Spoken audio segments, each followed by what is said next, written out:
Hi guys, and welcome to another episode of Sound of Features, and we're very excited to have here one of Singapore's best female violin player. Of course, I'm not talking about Vanessa May. I'm talking about, of course, Miss Eileen Chai. Hi. Thanks for gracing us today to be featured here today. Actually, it's an honor to be featured here. It's very interesting how I introduced you as a musician now, as a violin player, whereas a lifetime ago, it would have been Eileen Chai, the national athlete, the gymnast, the gold medalist. Tell us something about that chapter of your life. Yeah, sure. When I was 4 years old, I started in gymnastics. Yeah. I started in gymnastics because my mom was afraid for my safety because I would be jumping on on the bed, break the springs on the bed. And then whenever I see a bar or pole somewhere in the public area, I'll be swinging here and there like a monkey. Right. So I started training when I was 4, and by the time I was 7, I was lucky enough to be picked as one of the national gymnasts to compete in the South Asian Games. How did you get into music from being an athlete to a violin player? So when I was very young, my 2 brothers, who is Christopher Chai, he's a civil servant, All right. and Daniel Chai, who is actually a guitarist, local guitarist, Okay. professional. Both of them would watch Solid Gold, weekly Solid Gold on the TV program every week. So being the impressionable me, I would just sit in front of the TV and watch Solid Gold with them as well. So I would see Journey, I would see Janet Jackson, singing their tunes and dancing around the stage. So that really got into me, and so that was the start of my journey with music. And when I was in China training, my brother Daniel, as well as a few of my pen pals, they would actually consolidate all my favorite tunes into cassette tapes. Wow. So at that time it was all cassette tape, right? No MP3. So then they would actually mail it to me through Slowmere, and next time once they mailed it, I'll get it and I'll put it in my Walkman and listen to drown my sorrows, or rather to actually keep me company during my lonely times. Then subsequently, when I was 16, after I quit sports, I was trying to find something to fill up my time. So one day I was passing by the Centre for the Arts in the National University of Singapore, and I heard violins, the sound of violins. So I actually peered in and I saw the entire orchestra, laughing together with the conductor, talking about music and all that. I was like, wow! I mean, imagine if I can actually pick up the violin again. I did pick up the violin when I was 4, but because of sports, I stopped. So I picked it back up again when I was in university. So that was more or less the start of my musical journey.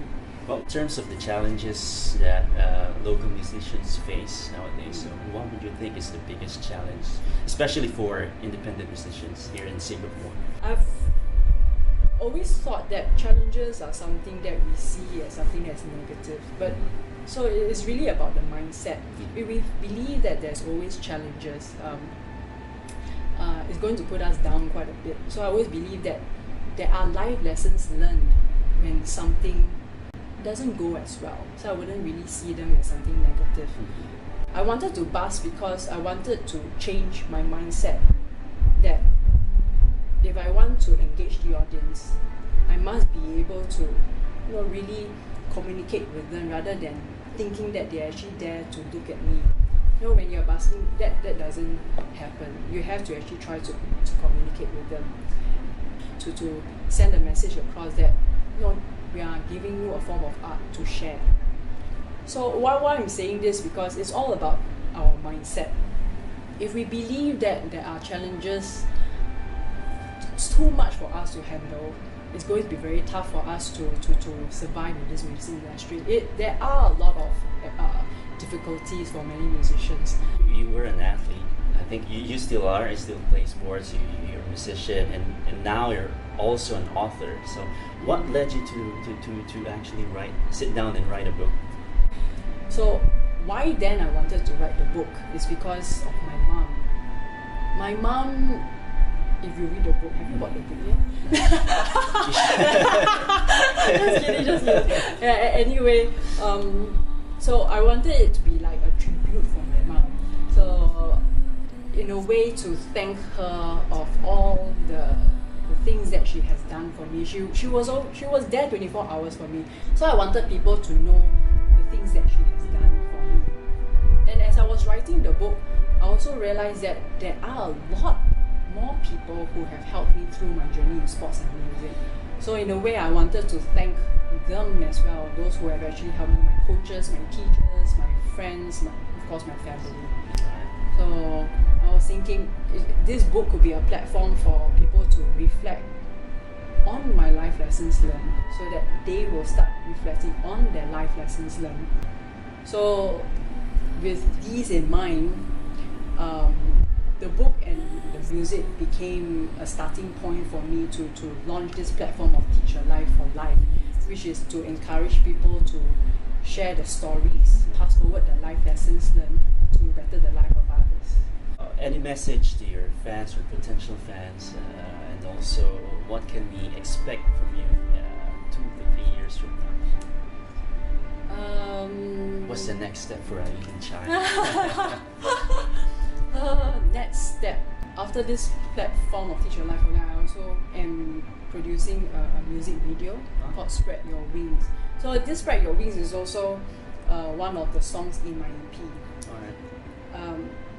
This MTV will be partly entertainment because it's a music video, and partly educational as well. We'd like to thank you for again for joining us in this video, and I believe we're gonna have a jam session in the next video. So so Okay. again, thank you, and hope to see you again, and hope to see more things from you.